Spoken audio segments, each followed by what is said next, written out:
So let's talk about a particle confined in a finite square well potential. So by finite square well potential, what I'm saying is, the consider the particle is here in region number 2. So when it moves to region number 1, it encounters a finite potential V naught. In the previous case, where we considered infinite potential, the case was different. In the case of infinite potential, I considered a particle and I said that when the particle reaches this point, it finds an infinite potential, as a result of which it can never penetrate this. Okay, it can never ever penetrate the wall. But in this case, the situation is a bit different. In this case, we have finite potential V naught both sides. Okay, so in reason number 2, so this is reason number 2. In reason number 2, you see that there is no potential. So we can write our old Schrodinger equation very happily. Remember that the particle is here and let the total energy of the particle is E. Remember, to create bound state, as I've already discussed in the central force motion of our lecture series in classical mechanics, the bound state is only possible when energy is less than the potential. Only in this case, bound state is possible, or you can say that V naught minus E must be greater than 0. Only in such case, bound state is possible. And reason number 1, it is free. In reason number 1, there is no potential, because the potential only exists in reason number in reason number 2. So you see the potential is 0. The potential exists only in reason number 1 and reason number 3. So for reason number 2, we can easily write our old Schrodinger equation for free particle, that looks like E psi. E is the energy, as I stated earlier. So these are stationary states. By stationary states, I mean states with constant energy. We have already discussed. So this will be E psi equals to minus h cross square divided by 2m into del square psi divided by del x. Remember, we are doing only 1D. Okay. So this is the Schrodinger equation for free particle. Why we are using free particle? When the particle is in region number 2, the particle is free. There is no other part. There is no potential there. Oh, I left a minus I. So this part will be minus of I. Okay. So now you can easily convert this equation to what? You can write this as del square psi divided by del x square. We have already done this a lot of times, previously.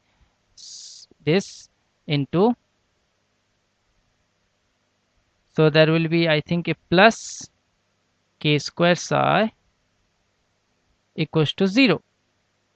And remember how to define k? K was defined as root over of 2me divided by h cross square.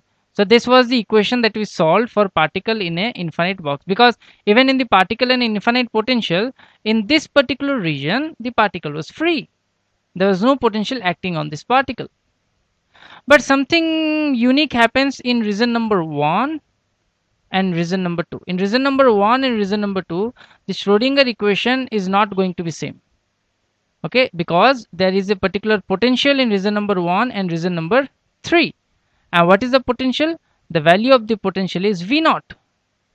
So we need to include the information of the potential into the Schrodinger equation, and the Schrodinger equation will look like, so this is the Schrodinger equation. As you can see, you have a h cross square divided by 2m, everything is there, but you have this E minus V. Before that we only had E, but now we had minus V. Agreed? So I hope you understand this, how we got this. Okay, let me make a mistake. So there will be just an I. Yeah, now it's okay.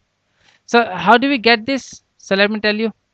So you have this equation where you have E psi on one side and you have this here as minus h cross square divided by 2m into del square psi divided by del x square. So this is the kinetic energy term, and remember I always wrote a v psi. In this case it will be v naught psi in case of there is a potential, and this v naught will be treated as an operator, as I've already stated in our lecture, from where this operator formulation come forward. So now from this equation you can reach this equation. Now question is, what will be the solution of psi in region 1 and region number 3? So what will be the solution of psi in region number 1 and region number 3? That we need to find out. Well, this equation can be happily written in a different format, and that will be, so I can write del square psi divided by dx square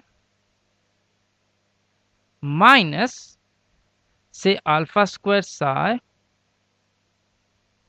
equals to 0. So this is the differential equation in region 1 and region 3. So what will be my alpha? So my alpha will be root over of, so remember everything inside the root over must be positive. 2 is positive, m is positive, and here I have to have v naught minus e, because only v naught minus e is positive. If you make this e minus v naught, e minus v naught, then things will be wrong, because you cannot have a negative quantity inside a root over. This will make life difficult.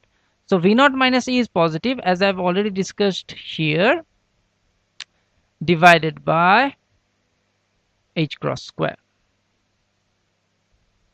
Okay, now if you look at this differential equation carefully, then you can easily guess the solution. Obviously the solution will be in terms of exponential. There is no other way. So let me write the solution. So here are the solution. So in region number 1, you see there is a exponential term without an I. Okay, there is no I here. So you can see the solution as a e to the power alpha x. There is no I. The I will come when you solve this differential equation for region number 2. For region number 2, the general solution will be in the form of psi will be proportional to, a solution will be in the form of plus minus I kx. So I will occur only when the differential equation contains a plus k square. But here the differential equation contains a minus alpha square, as a result of which there is no I. There will be only exponential terms. Similarly, in region 3, the solution will be in terms of exponential. Quite logical. Now that you have got the solution, the question is, what is the meaning of this differential equation? What this differential equation trying to convey? So let us look at a diagram to understand this more clearly. Okay, look at this diagram. This diagram clearly indicates a very important information. It says that if you have a finite potential, then there are chances that we can find the particle beyond the not allowed region. See, reason number 1 was not allowed. This reason was not allowed because the energy was less than the potential. So whenever the energy is less than the potential, classically a particle cannot penetrate this barrier, because energy is less than v naught. But quantum mechanically, the solution says that there are chances that you can find the particle here, because the wave function is here. You see, the wave function is here. The wave function has penetrated the barrier and is here, and some part of the wave function is even here. Look at the blue lines. That clearly indicates that there are chances of finding the wave function in the unallowed region, and in this region you have a probability of finding the particle. This is your quantum mechanics. So in a finite potential, even in the area where the particle has energy less than the potential, you have finite chances that you can find the particle even in this restricted area. So why I said restricted? Classically it is restricted. If you ask classical mechanics that if an object have energy less than the potential, is it possible that it will enter the potential? Classical mechanics will straight say no. But quantum mechanics says, hey, the thing is this. There are chances that the particle, even if it has less energy, can enter the restricted region, I mean the classically restricted region. So this is a good example of the application of quantum mechanics that shows the craziness that we encounter in quantum mechanics.